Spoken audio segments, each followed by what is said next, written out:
উবেৰৰ ৰেটটো এনেকুৱা বেয়া, গুৱাহাটীত আপোনালোকে যদি কেতিয়াবা বুক কৰে দেখা পাব 127 টকা বিল দিয়ে। কোনো ড্ৰাইভাৰে সেইটো বুকিং একচেপ্ট কৰিব নোৱাৰে। পিক আপ কৰিব দিয়ে 3 কিলোমিটাৰ দূৰৰ পৰা আৰু ড্ৰপ কৰিব দিয়ে 9 কিলোমিটাৰ, যোনটো কোনো পৰ্যায়ে পচিবলে নহয়। উবেৰে 150ৰ পৰা 200% বিল লৈ আছে। যদি গণেশগুৰিৰ পৰা মানুহ এজনে ৰাতি 12টা বজাত বুক কৰে ষ্টেচন যাবলৈ, বিল আহিব 1000 টকা 1200 টকা, যোনটো কোনো পৰ্যায়ে পচিবল নহয়। মানুহ বুকিঙো নকৰে, নোযোৱা হয়।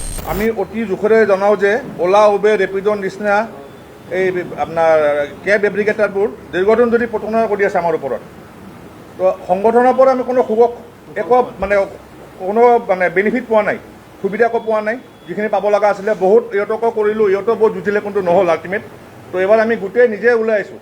আমাৰ আৰু আছে মানুহ, কিন্তু কিছুমানে হয়তো কিবা অসুবিধাৰ কাৰণে আহিব পৰা নাই। এতিয়া বৰ্তমান এতিয়া চাওক, তেলৰ দামত যিখিনি বৃদ্ধি হৈছে, 20 টকাৰ পৰা 25 টকা মানে পাৰ কিলোমিটাৰ আমাক লগা হৈছে। কিন্তু এতিয়াও অলা উবেৰে আমাক 9 টকা 7 টকা সেনেকুৱা ভাড়া দি আছে। তো সেইটো কাৰণে আমাৰ চলিব লগা কণ্ডিশ্যন নাই এতিয়া।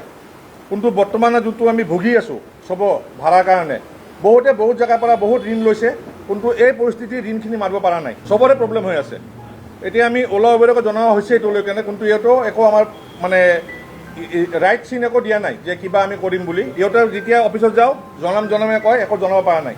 তো আমি এতিয়ালৈকে দীৰ্ঘদিনৰ পৰা যোনটো ভুগি আছোঁ, এতিয়া আমি চবেই ওলাই আহিছোঁ বস্তুটোত। উবেৰৰ ৰেটটো এনেকুৱা বেয়া, গুৱাহাটীত আপোনালোকে যদি কেতিয়াবা বুক কৰে দেখা পাব 127 টকা বিল দিয়ে।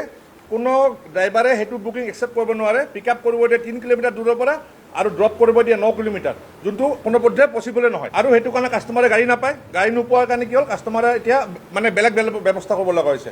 আৰু বেলেগকৈ সিহঁতে কয় যে গাড়ী নাপায় বুলি। কোনো গাড়ী এভেইলেবল আছে গুৱাহাটীত, একমাত্ৰ কোম্পানীবিলাকৰ ৰেটৰ কাৰণে আমি কোনো যাব পৰা হোৱা নাই। আৰু হয় ৰাতি 12টাৰ পৰা ৰাতিপুৱা 5টা, আকৌ ৰিপিট কৰিছোঁ, ৰাতি 12টাৰ পৰা ৰাতিপুৱা 5টা। উবেৰে 150ৰ পৰা 200% বিল লৈ আছে। যদি গণেশগুৰিৰ পৰা মানুহ এজনে ৰাতি 12টা বজাত বুক কৰে ষ্টেচন যাবলৈ, বিল আহিব 1000 টকা 1200 টকা, যোনটো কোনো পৰ্যায়ে পচিবল নহয়। মানুহ বুকিঙো নকৰে, নোযোৱা হয়।